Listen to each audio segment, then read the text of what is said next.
Dans cette vidéo, on va parler des messages spirituels qui sont transmis par le dessin animé de Pixar, Soul, qui est juste incroyable, rempli de sagesse, d'expansion de conscience. Vraiment, il y a plein de sujets qui sont abordés de manière très simple et aussi très spirituelle. Donc, c'est ce qu'on va voir dans cette vidéo. J'ai trop hâte. Hola chicas, chicos, j'espère que vous allez bien. Donc, bienvenue sur ma chaîne. Si tu ne me connais pas, moi c'est Justine, je suis guide spirituel et artiste. Je suis en train de changer ma posture d'ailleurs, je suis en train de changer pas mal de choses dans ma vie. Et sur ma chaîne, tu pourras retrouver des vidéos qui parlent de foi, de spiritualité, de développement personnel, mais aussi de chant, de musique, de voyage et plein d'autres choses, de féminin sacré, enfin bref, tout ça, tout ça. Donc j'ai pas trop eu le temps ces derniers temps de tourner une vidéo parce que j'étais hyper occupée entre la préparation de mon voyage, tous les changements dans ma vie, etc. Enfin bref, c'est vraiment le bordel, the mess. Mais je voulais vraiment prendre le temps de tourner une vidéo avant de partir. Donc c'est ce que je fais. Parce qu'en fait j'ai regardé ce dessin animé hier soir. Et en fait je l'avais déjà vu. Je l'avais déjà vu il y a quelques années, il y a un an ou deux, je sais plus.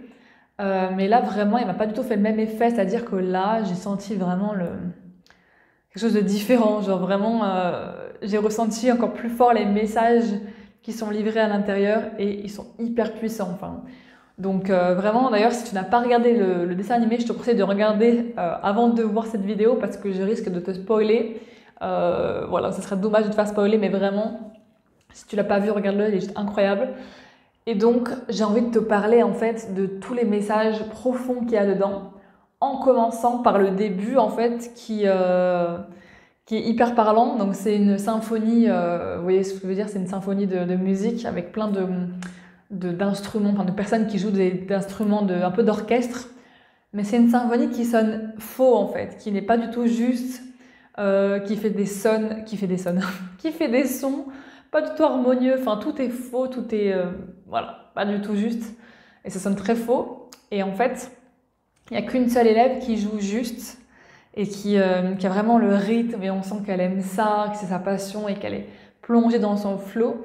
Et après, on voit que c'est elle en fait qui va tracer son propre chemin et qui va faire du coup trompettiste, il me semble que c'est ça le mot, voilà. Parce qu'en fait, pour moi, le message dedans, c'est qu'en fait, le monde sonne faux. C'est-à-dire qu'il y a plein de choses qu'on fait et même le monde dans lequel on vit sonne archi faux. Le monde patriarcal, enfin le monde capitaliste et tout. Et en fait, dans ces gens qui sonnent tous faux, qui sont pas du tout alignés avec eux-mêmes, qui sont complètement à côté de la plaque, t'as une personne, enfin là c'est une, mais il peut y en avoir plusieurs, mais en gros, t'as la petite minorité qui, elle, joue juste. Elle est pleinement alignée dans son cœur, elle est en paix avec elle-même, mais le monde dans lequel on vit ne lui convient pas, donc elle s'extrait en fait du monde, de ce monde-là, pour créer sa propre voie, pour faire ce qu'elle aime en fait, parce qu'elle suit vraiment sa passion, sa petite flamme intérieure. D'ailleurs, je reviendrai sur ce mot après. Elle suit vraiment ce qui la guide au quotidien. Enfin bref, du coup, c'est hyper beau comme message de départ. Genre, dès le début, on rentre dedans, on est en mode à fond dedans. Et ce qui est marrant, c'est que les couleurs sont très intéressantes, enfin le graphisme et tout, parce que quand on est dans le monde de l'âme, du coup, c'est des couleurs très mauve, bleu, mais d'un bleu vraiment sacré. C'est comme un peu les chakras. On a le chakra coronal qui est violet. Là, on a le troisième œil, la gorge, c'est dans des bleus un peu mauves, enfin, c'est des couleurs très douces. Et après, quand on est sur la Terre, c'est des couleurs un peu plus différentes, beaucoup plus grisâtres, noires, etc. Et nous avons aussi le bas astral qui est là, qui est complètement hyper sombre, et il y a d'autres choses, bref. Et en fait, il y a plusieurs messages qui m'ont frappé. Enfin, moi, il y en a vraiment pas mal, mais je vais essayer d'être un petit peu de synthétiser tout ça. C'est aussi ce que j'apprends dans cette vie, la synthèse. D'ailleurs, je pense que voilà, les personnes qui vont regarder cette vidéo, enfin toi qui me regardes, je vais dire des choses vraiment très spirituelles, il faut vraiment comprendre. Je pense que pas mal de gens sont capables de comprendre, pas tout le monde, donc je le dis, voilà. Et je parle aussi de moi, ce que je comprends de la vie et de ce message-là, de ce film. Et il y a plein de mots qui sont hyper intéressants, parce qu'en fait, Joe, du coup, c'est le musicien qui joue du jazz et qui est juste omnibulé par cette passion. Il est complètement à fond dedans. Et nous avons 22 qui est l'âme. Du coup, l'âme qui n'a pas envie de s'incarner. Et donc, quand Joe meurt, enfin, il est, on va dire, en transition et dans le coma, mais donc, voilà, il est trop pressé, il a fait n'importe quoi, il n'a pas regardé la route, enfin bref. Donc, il est tombé dans un trou et puis on va dire qu'il est censé être mort, mais lui, il n'a pas accepté en fait. Et c'est marrant le parallèle avec la vraie vie parce qu'il y a plein de gens qui sont décédés qui n'acceptent pas de mourir. Alors je dis ça comme si je savais ce qu'il y avait dans l'au-delà, mais c'est juste que pour moi j'ai une évidence en fait. C'est-à-dire qu'il y a des gens qui luttent, ils ne veulent pas mourir et donc au lieu d'aller dans la lumière, ils restent dans le bas astral, ils restent sur Terre en train de vagabonder. Enfin moi j'appelle ça des âmes vagabondes un peu. Et en fait du coup ils sont pas vraiment heureux quoi, ils sont juste en train de ruminer, ressasser et tout. Et du coup il fait le choix de pas y aller. Et donc, après, il rencontre 22, et c'est marrant parce que on voit aussi que, là, je vais pas vous raconter tout le film, hein, c'est juste pour regarder, en fonction qu'on avance, je transmets les messages que moi, j'ai compris, moi, que j'ai perçus en tant que Justine, voilà. Et en fait, 22, c'est une âme. Alors moi, j'ai pas bien compris si c'est une vieille âme ou pas, mais je pense pas que ce soit une vieille âme.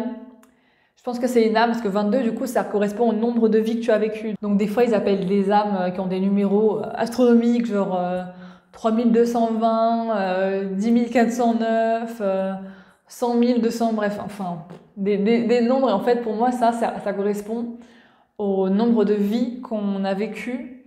Et donc, il y a des personnes, et on voit des petites âmes qui ont un numéro tout petit, genre 8. Et en fait, c'est juste que c'est des âmes qui sont nouvelles, des âmes qui sont nouvelles, qui viennent d'expérimenter la vie, qui connaissent pas grand-chose. Donc, c'est hyper intéressant.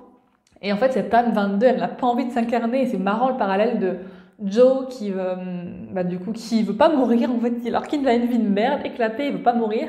Et on a 22 à côté qui est une âme qui n'a pas envie de vivre. Donc c'est hyper intéressant le parallèle, en fait. Le côté résistance, lâcher prise et tout. Enfin, moi, je trouve ça hyper fort. Et en plus, c'est marrant de voir les mentors que 22 a eu. Des mentors comme Marie-Antoinette, comme Carl Jung, sur les parts, enfin, tout son travail sur les parts d'ombre. Il y a aussi, je sais plus, c'est Abraham Lincoln. Enfin, il y a vraiment plein de personnages historiques assez importants. Et c'est quand même vachement intéressant. Enfin, je trouve ça vraiment hyper cool parce que du coup, en fait, ils deviennent des mentors. Et les mentors, en soi, en fait, dans notre vie, on en a tous. Pour moi, en fait, quand ils parlent de mentors dans le dessin animé, c'est un peu, si vous voulez, notre guide ou nos guides spirituels qu'on ne voit pas forcément. Qui peuvent être des proches disparus, qui peuvent être juste des énergies que tu ressens. Enfin, ça n'a pas forcément de prénom. Hein. Là, on peut donner des prénoms pour s'aider parce qu'en tant qu'humain, on aime bien visualiser, on aime bien avoir la matière. Mais en soi, ils n'ont pas des corps physiques comme nous, quoi. Et du coup, ces mentors-là, donc ça peut être des grandes figures comme il y avait aussi Mère Teresa ou des choses comme ça. En fait, sont là pour accompagner les morts qui viennent de mourir, quoi. Enfin voilà, les âmes qui viennent de mourir. Parce qu'en fait, la mort, c'est pas... Enfin, ça, c'est vraiment à mon sens, mais la mort, c'est pas une fin, au contraire, c'est le début. Parce que, en fait, quand on naît, le fait de naître, c'est pas la chose la plus facile au monde pour une âme. Au contraire, c'est bien plus facile en tant qu'âme, bien sûr, de mourir, de revenir dans des sphères spirituelles très agréables, dans l'amour, dans la paix, plutôt que les basses vibrations de la terre, parce que c'est quand même très difficile d'être incarné quand même. Pour moi en tout cas, mais pour pas mal de gens aussi. Alors que quand tu viens sur terre, c'est plus compliqué. Voilà. Mais donc, du coup, voilà, je pense qu'on a tous des mentors dans la vie et même on peut, enfin, je sais pas, tu peux avoir des personnes que tu croises sur ton chemin sur terre et avoir des mentors. Et c'est intéressant quand même, c'est intéressant. Ce monde de mentors, d'âmes, tout ça, de numéros, machin. Et après, ce qui est intéressant aussi, c'est que quand il tombe, quand il veut pas aller dans la lumière, dans le tunnel, machin, il tombe dans le bas astral en fait.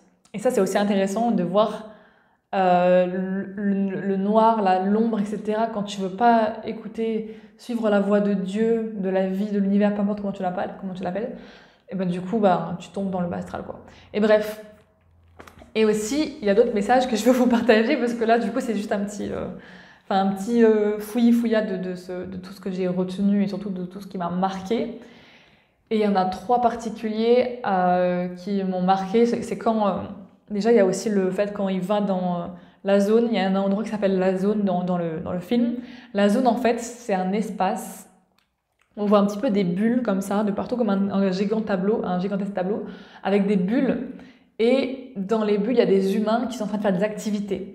Et ces activités-là, c'est quand ils sont dans des états de flow. C'est-à-dire que là, on voit on peut voir des musiciens, on peut voir des personnes qui jouent, qui mettent un panier au basket. On peut voir des gens qui font, enfin bref, la poterie, enfin en fait, toutes les activités qui te mettent dans un état de flow. Donc c'est à mi-chemin entre la terre et le monde spirituel de l'au-delà. C'est entre les deux en fait. Parce que t'es incarné, mais en même temps, t'es plus vraiment là. T'es complètement... tu te fais... Enfin, en fait, c'est comme si la magie s'empare de toi. Et je pense que vous l'avez déjà vécu, ce moment de flow. Alors, c'est pas tout le temps, mais c'est quand même assez flagrant le moment où ouais, tu te sens vraiment emporté par un tas de grâce et de bien-être indescriptible. Voilà, il y avait ça, et il y a aussi en bas, du coup, un petit peu un truc sombre où t'avais des âmes errantes. Mais ça, la zone, c'est pas un endroit où il y a les morts. C'est un endroit où c'est les vivants, mais où, par exemple, du coup, les guides, les mentors ou d'autres personnes peuvent avoir accès, même si c'est un endroit un petit peu secret, parce que voilà. Enfin, dans le film, je parle. Mais en gros, c'est un endroit où il y a des vivants dedans, mais des vivants qui peuvent être soit en état de flow, donc dans la zone, soit en bas, la noirceur, dans les ténèbres, des âmes qui sont plus bleues et toutes mauves et toutes jolies, qui sont engrammées de sable noir, enfin de quelque chose de un peu monstrueux, un petit peu sombre. Et ces âmes-là qui sont sur Terre, elles sont pas en état de flow, mais elles sont en état aussi de malheur, de souffrance. Elles sont en déconnexion d'elles-mêmes. C'est-à-dire que la zone, pour moi, dans comment je le comprends, c'est un espace où tu es vraiment incarné sur Terre, donc voilà. Mais alors, soit tu es dans ton état de flow spirituel et du coup, tu te sers de la spiritualité pour créer des choses magnifiques dans ta vie. Et ça reste des moments de flow assez courts quand même. Hein. Tu ne restes pas non plus tout le temps là-haut parce que tu es quand même fait pour vivre ta vie sur Terre.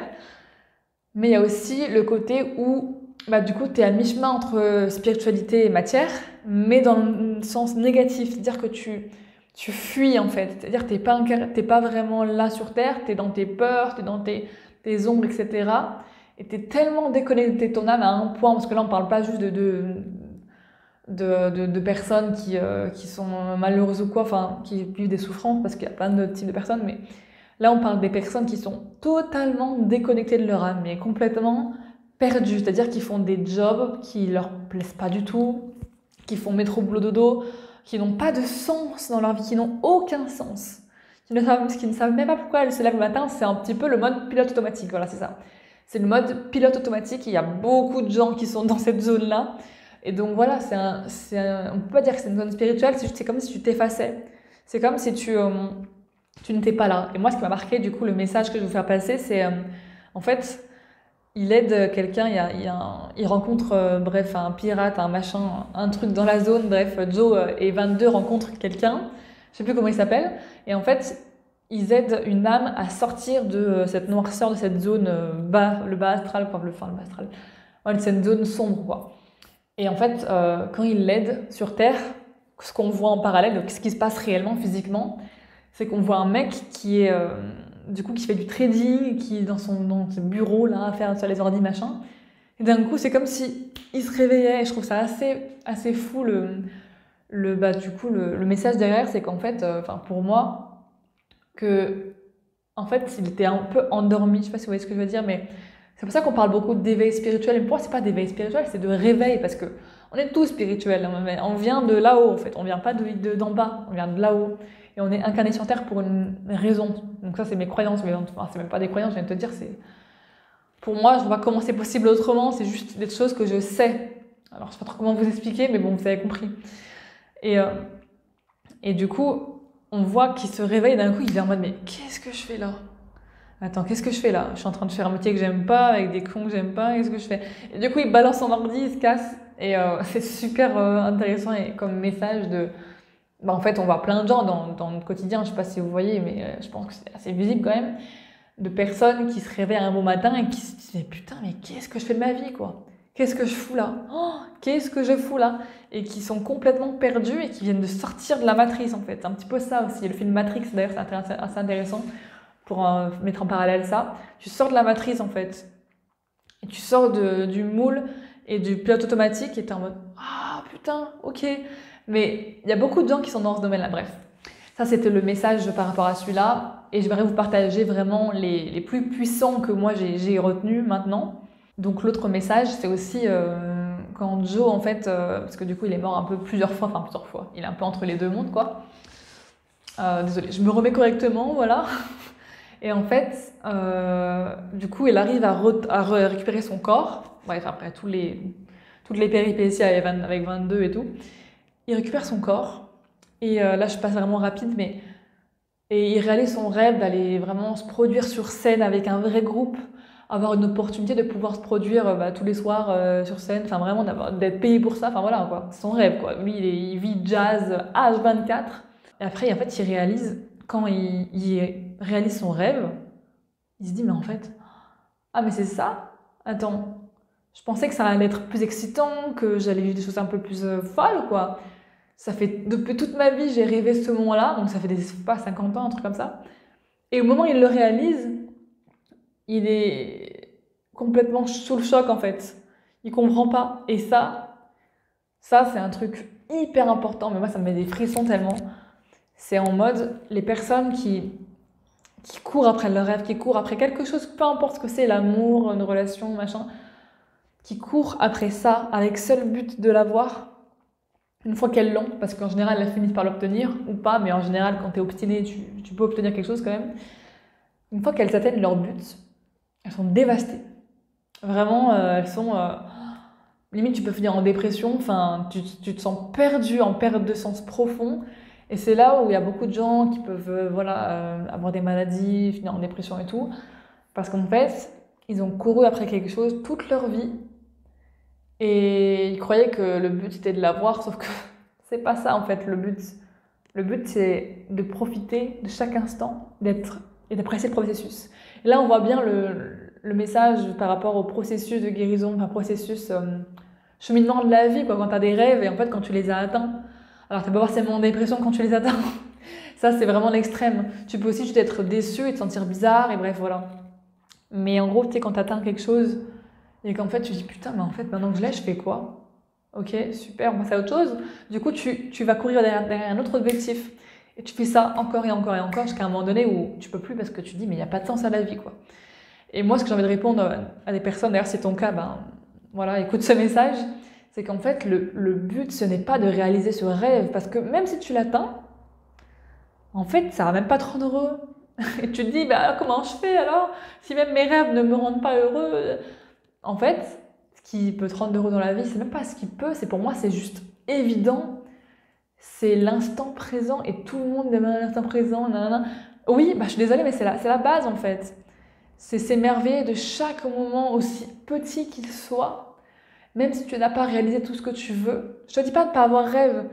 Il y a une différence entre avoir des rêves, profiter du moment tout en gardant sa vision focus dessus, etc. et s'oublier totalement pour courir après un truc et oublier tout ce qui se passe autour. Il y a quand même une grosse différence pour moi. Et je trouve ça incroyable en fait, le message qu'il y a derrière tout ça, enfin, c'est juste fou quoi. Et du coup, la femme, Dorothea, je pense que c'est sa crush, enfin bref, voilà. C'est la femme en tout cas la trompettiste du groupe avec qui il fait, parce que lui il fait du piano, bref, le mec Joe, donc je reviens à les moutons. Et en fait, elle lui dit, et là moi ça m'a une métaphore, mais genre je pense que je vais la réutiliser toute ma vie parce qu'elle est juste incroyable. C'est l'histoire d'un poisson, donc c'est un poisson qui nage, et puis en fait, son but c'est d'aller dans l'océan. Il dit mais moi mon rêve c'est d'être dans l'océan en fait. Puis l'océan il lui répond en mode t'es déjà dans l'océan? Et le poisson il dit bah non, je suis pas dans l'océan, je suis dans l'eau. Je suis dans l'eau. Mais mon but c'est vraiment, enfin moi ce que je veux vraiment c'est être dans l'océan donc je vais tout faire pour. Alors je le dis pas exactement de la même manière mais moi ça m'a vraiment marqué, c'est-à-dire que en fait tu es déjà dans ce que tu veux, tu as déjà ce que tu veux, mais tu le vois même pas. Le poisson, il veut à tout prix atteindre l'océan, c'est son rêve absolu, mais il ne voit même pas qu'il est déjà à l'intérieur de l'océan. Lui, il croit que c'est de l'eau, mais non, c'est pas juste de l'eau, c'est tu es dans l'océan. Enfin, en fait, il ne réalise pas que, en fait, ce qu'il veut, il l'a déjà. Waouh, incroyable. Même moi, j'avais une prise de conscience là, en fait, en expliquant ce truc. Parce que ça veut dire qu'en fait, la plupart des choses que tu veux, tu les as déjà. Tu vois ce que je veux dire? C'est hyper métaphorique ce que je viens de dire, mais en même temps, c'est vrai. Parce que même les trucs dans la matière, je vais avoir plein d'argent, je vais avoir ci, je vais avoir ça. Mais en fait, tu as déjà tout ce dont tu as besoin. Et en plus, c'est juste une posture à adopter, c'est pas des actions à faire, nanani, nanana. Je dis pas qu'il faut rien foutre et être sur son canapé, hein, mais genre trop de gens se perdent dans 10 actions par jour, faire. En fait, ce qui compte le plus, c'est surtout dans quel état tu le fais quand tu fais les choses. Dans quel état tu es, en fait, surtout. Qui tu es, comment tu te sens quand tu fais ces choses-là. Parce que si tu les fais en mode faut que je les fasse, non, tu pars déjà sur la mauvaise voie.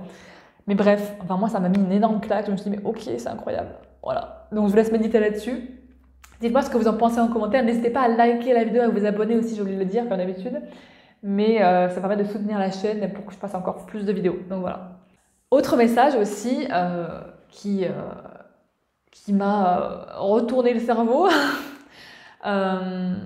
c'est qu'en fait, il y a plein de gens, alors du coup ça suit un petit peu, enfin en fait ça suit un petit peu ce que je vais dire juste avant, mais c'est le côté, ouais en fait, 22 si vous voulez, du coup l'âme, elle a trouvé, du coup ça, elle a retrouvé l'envie de s'incarner, alors je vous explique en gros, mais en fait il faut avoir un petit badge, comme, je ne sais pas comment expliquer, mais un badge, comme un pass pour aller sur Terre. Tu peux pas aller sur Terre si tu n'as pas choisi ta personnalité, si tu sais pas qu'est-ce que tu vas vivre, si tu n'as pas choisi ton plan d'incarnation, les grandes épreuves, les grandes rencontres, etc. Tu vas pas y aller comme ça en fait, c'est pas genre au pif, ça se décide un petit peu. Et du coup on voit, bah, du coup c'est plus au début ça, mais que les mentors attribuent des traits de personnalité aux âmes. Alors moi je suis plus ou moins d'accord avec ça dans le sens où je pense que tu as des guides qui t'aident quand tu es une jeune âme pour choisir des personnalités, mais c'est pas eux non plus qui te les imposent, c'est-à-dire que c'est pas imposé. C'est juste qu'au début, quand tu as vécu presque aucune vie, bah, tu es perdu, donc forcément ils te guident un peu. Et après, je pense que quand tu as vécu plusieurs vies, bah, tu as l'expérience pour toi-même choisir les traits de personnalité, tu vois. Et il y a des âmes qui peuvent choisir des traits de personnalité que nous, on considère comme hyper négatifs, genre, ok, manipulation, égocentrisme, enfin voilà, des choses comme ça. Bah, en fait, c'est juste que tu es venu expérimenter ces choses-là. Enfin, même moi, là, en parlant, je trouve ça juste incroyable et trop bien. Enfin, trop bien. On expérimente des choses tout le temps pour s'élever, en fait. C'est trop bien, genre. On est sur Terre, mais dans tous les cas, moi, par exemple, je sais que même si je meurs demain, genre, it's okay. Genre, alors, je dis pas que je serais contente de mourir demain, absolument pas. J'ai envie de faire plein de choses dans ma vie, j'ai envie d'expérimenter encore plein de choses. J'adore la vie humaine, enfin, voilà, même si des fois j'ai du mal. Mais en fait, parce que pour moi, c'est pas vraiment la mort, c'est juste la fin de la vie sur Terre, en fait, c'est tout. Après, il y aura autre chose, enfin, voilà, ça c'est mon avis. Et du coup, ce passe là sur Terre, donc quand tu choisis ta personnalité, ben en fait, 22, elle n'arrivait pas à choisir. Enfin, c'est même pas choisir, c'est qu'en fait, ses mentors essayaient de lui montrer ben, ce qui peut être ta flamme. Ah oui, ça j'ai pas dit, mais la flamme en gros. Vous avez sûrement vu le film, mais je vous explique quand même, parce que imaginez, vous l'avez vu il y a un an, vous ne savez plus. Bref, la flamme, c'est l'étincelle. Et en fait, Joe, il croyait, donc le musicien là, Jazz, il croyait que la flamme, c'était trouver la vocation. Alors que ça n'a rien à voir, la vocation, c'est professionnel. Sauf que la flamme, ça n'a rien à voir. La flamme, c'est ton étincelle intérieure, c'est ce qui te fait vibrer au plus profond de toi. C'est vraiment ce qui t'anime, c'est ce pourquoi tu te lèves le matin, et c'est pas pour un travail, c'est pour par exemple, même dans un travail, ça peut être le cas, mais c'est plus par exemple ce que tu transmets aux gens, en les inspirant, en les soignant, je sais pas, ça peut être juste vivre en fait, tu vois, ça peut être plein de choses. Et ce qui était trop touchant, bah, moi vraiment j'ai pleuré tout le film pratiquement, alors que de base, je suis sûre que 90% des gens ne pleurent pas, mais moi ça m'a trop émue parce que je me suis trop sentie connectée, enfin bref, il y a plein de choses. Et en fait, bah, sa flamme à 22, c'est juste l'émerveillement, c'est juste de profiter de la vie pleinement, de s'émerveiller de chaque instant, que ce soit une feuille d'arbre qui tombe, que ce soit s'amuser avec le vent des bouches de métro, même si ça paraît des trucs éclatés, tu te dis mais c'est pas du tout un environnement cool, franchement la ville, le métro c'est chiant, mais tu peux même t'amuser dans des moments comme ça en fait, dans chaque moment, même si ça paraît pourri en fait, l'émerveillement, la beauté elle est partout. Ça, pour moi, c'est le plus grand message, c'est qu'en fait, c'est partout. Même si tu as l'impression que tu as une vie de merde, que c'est éclaté, déjà, premièrement, si tu regardes cette vidéo, tu as un téléphone ou un ordinateur, donc tu es déjà riche, déjà, pour commencer. Tu pas en train de crever la dalle, tu pas né dans des milieux, enfin, je veux dire, tu pas en train de quémander la nourriture, tu as un toit, enfin, voilà, tu as plein de choses, en fait. Déjà. Donc, déjà, si tu regardes cette vidéo, c'est déjà, tu es hyper confortable, tu as une vie de luxe, déjà. Donc, à partir de ça, Enfin, même sans ça, il y a les gens, ils s'émerveillent de tout. Enfin, regardez un peu autour de vous. Les gens les plus pauvres, c'est ceux qui savent le plus profiter de la vie. Ça, c'est réel. Les gens les plus pauvres, c'est ceux qui savent le plus profiter de la vie. Donc ça, je trouve ça absolument incroyable. Ça veut dire que tu n'as pas besoin d'avoir, de posséder des choses pour profiter. Tu as juste besoin de te rappeler ce qu'est la beauté de la nature, de t'émerveiller de chaque instant, de profiter pleinement, juste de vivre en fait. Il y a un moment donné, faut vivre, voilà. Et arrêter toujours de courir après, parce que le après, tu sais même pas quand ça arrive. Imagine, tu cours après un but, t'es obstiné, t'es pas heureux, mais tu veux quand même l'atteindre. Mais si tu meurs demain, ça sert à quoi? Ça sert à quoi de t'obstiner pour un but complètement tête baissée en oubliant le reste? Dis pas qu'il faut penser en mode moi, si je meurs demain, bah, du coup, autant rien faire. Non, c'est pas ce que je dis, attention. Hein. Commencez pas à changer le discours. Je parle juste de, en fait, tu peux avoir des rêves tout en profitant du chemin, de tout ce qu'il y a autour. Donc c'est juste merveilleux. Et l'autre message, du coup, je vais finir avec cette vidéo sur ça, qui m'a vraiment touchée. Et moi, pour moi, c'est un peu la base, mais si vous voulez, genre à la fin, du coup, en fait, il y a eu aussi... ah non, il y a deux autres messages. Du coup, non, il y a deux autres messages que je vais faire passer. En fait, Joe, du coup, il récupère son corps, son propre corps, parce qu'en fait, ils avaient inversé de corps. Le 22 était dans son corps, et dans le corps de Joe, et Joe était dans un chat, enfin bref, c'était le bordel. Et il a récupéré son corps. Sauf qu'il l'a récupéré alors que 22, il commençait tout juste à apprécier la vie humaine. Et donc, en fait, une fois qu'il a fait son truc, Joe, là, avec le musicien, machin et tout, qu'il a réalisé son rêve, il s'est dit, putain, mais en fait, c'est pas ça. Je vais faire en sorte de retrouver 22 pour lui rendre son passe et pour que lui aille sur Terre, quoi. Et bref, et à un moment donné, bah, du coup, il arrive à le retrouver, sauf que 22, il se sentait trop mal, en fait. Il se disait, mais en fait, ok, j'ai aucun but. C'est-à-dire que là, je commençais à apprécier la vie sur Terre, mais c'est juste parce que j'étais dans le corps d'un autre, donc c'est pas vraiment moi. Enfin, il commençait à avoir plein de doutes, et ce qui est très fort et puissant, et moi j'en ai même des frissons en parlant, c'est que Joe est un peu entré dans la tête, dans le corps, enfin, dans les pensées au niveau de l'âme, parce que là, c'était vraiment sur un plan de l'âme, donc c'était sur le plan du coup, de l'au-delà. Et on voyait en fait les silhouettes, tous les personnages à l'intérieur de 22, donc de son âme, qu'il joue, c'est-à-dire tu n'y arriveras jamais, t'es nul, t'as aucune passion, de toute façon t'es un bon à rien. Enfin, en fait, il y avait que des choses négatives, et c'était des énormes personnages, des grandes ombres qui font peur et qui nous assiègent. Enfin, et j'ai vraiment senti ça comme nous les humains, parce que nous on a les mêmes choses à l'intérieur de nous. Et quand on se laisse bouffer par nos peurs, c'est un peu ça qui se passe. C'est-à-dire que c'est des personnages en nous qui viennent on va dire, nous faire brouiller notre vue, notre vision. Et c'était assez intéressant parce que du coup, on voyait ces personnages qui étaient immenses, qui faisaient peur, et puis on voyait l'âme du coup qui était recroquevillée sur elle-même comme ça, qui pleurait, qui avait peur. Et en fait, ça, il y a beaucoup de gens qui sont comme ça en fait. Tu les vois sur Terre ou machin, ils sont en mode je suis le beau gosse, genre je suis milliardaire et tout, genre je vis ma best life. Alors qu'en fait, à l'intérieur d'eux-mêmes, ils sont comme ça. À l'intérieur d'eux-mêmes, ils sont recroquevillés, ils pleurent toutes les larmes de leur corps, mais ils font croire qu'il n'y a rien. Et du coup, c'est les personnages qui prennent le relais. C'est le personnage du mec égocentrique, c'est le personnage de machin. Je dis pas que c'est mal d'être égocentrique, parce que en vrai, franchement, même moi je le suis. Hein. Déjà, si t'es sur les réseaux, c'est que tu l'es, forcément. Mais après, je pense qu'il y a des façons de faire, comment dire. Il y a des choses bonnes et mauvaises pour nous. Enfin voilà, on vit dans un monde de dualité, donc à un moment donné, voilà.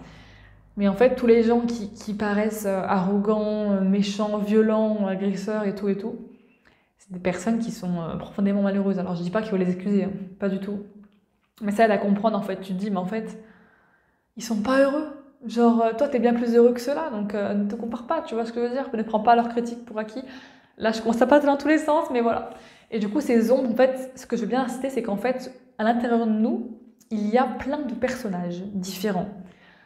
Du coup, il y a celle qui doute, il y a celle qui est hyper confiante, il y a celle qui a des dons incroyables et qui gère de ouf.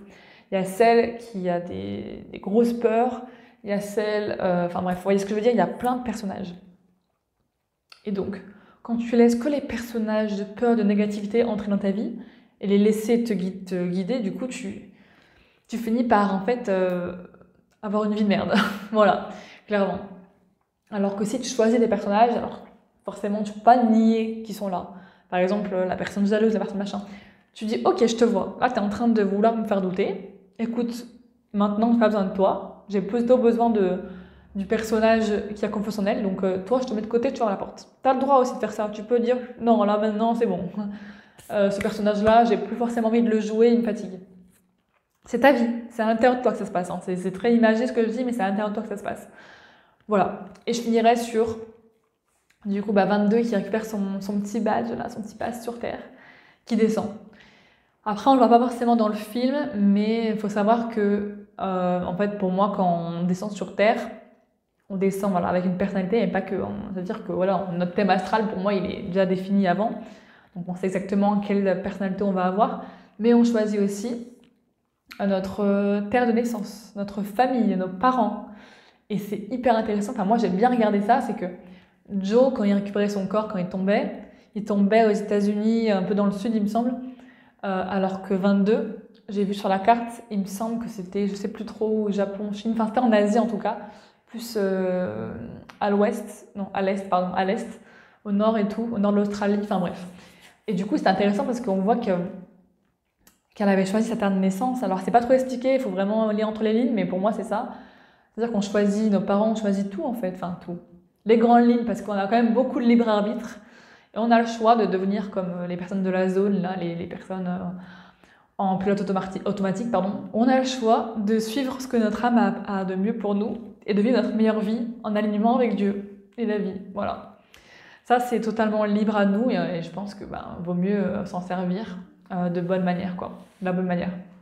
Mais moi, ce qui m'a touchée, c'est par rapport à ma propre histoire. Alors, je ne vais pas forcément étaler maintenant, mais par rapport à ce que j'ai vécu dans le ventre maternel de ma mère, par rapport au deuil, à l'environnement de mort et tout. Enfin, c'était hyper touchant. Enfin, moi, ça m'a grave touchée. Quand on voyait Joe qui accompagnait la petite âme, et puis au bout d'un moment, enfin, 22 devait y aller, quoi, parce qu'il ne pouvait pas le suivre, parce qu'il n'avait pas de badge, et puis lui, il était mort. Donc, il ne pouvait pas le suivre, mais il l'accompagnait enfin, un bon moment, quoi. Pendant le plongeon sur la terre, il l'a accompagné.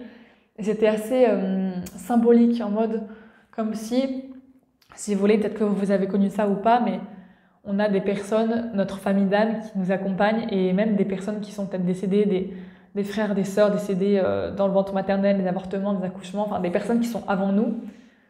Ça peut être, enfin moi je le vois vraiment comme ça, qui en fait peut-être devaient s'incarner, mais finalement ont pas voulu s'incarner et qui remontent, ou qui sont pas vraiment là pour s'incarner, en fait, qui sont là pour nous accompagner. Et du coup, en fait, qui ne vont pas continuer le processus de vie, donc de s'implanter dans un ventre, etc. Et qui vont juste, du coup, partir et rester sur l'au-delà. Mais ça reste nos guides. Et du coup, c'était assez beau de voir que Joe, c'est un peu le guide. C'est vraiment le mentor, hein, parce qu'il a été désigné comme mentor, mais c'est le mentor de 22. Et du coup, son âme sera toujours liée à la sienne, en fait, d'une manière ou d'une autre. C'est-à-dire que 22... dans sa vie sur Terre, parce qu'il l'aura oublié, ou elle, je sais pas, il aura oublié tout ce qu'il a vécu avant, parce que quand on s'incarne, on oublie tout. On oublie, et le but, c'est de se rappeler. Et en fait, il aura toujours Joe comme guide. Et dans sa vie, s'il est connecté, il pourra se remémorer ça, et se rappeler, et pouvoir l'appeler quand il en a besoin. Voilà. Bref, je pense que je vais finir là-dessus. En plus de ça, j'ai plein de choses à faire, il faut que je prépare. Là, je pars on est mercredi, dans 3 jours, 4 jours, dans 4 jours, mon Dieu. Ouais, jeudi, vendredi, samedi, dimanche. Je pars lundi, donc c'est dans pas longtemps. J'ai trop hâte. En même temps, j'ai peur, je suis excitée. Enfin, là, j'ai trop d'émotions qui me traversent, donc peut-être que je ferai une vidéo là-dessus. Enfin voilà, c'est plein de fins pour moi, plein de fins de chapitres. Plein de choses en même temps, même mon cheminement spirituel et personnel aussi dedans, bon, bref. Voilà.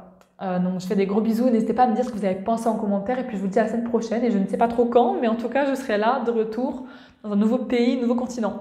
Je fais des gros bisous, et je vous dis à très bientôt. Ciao!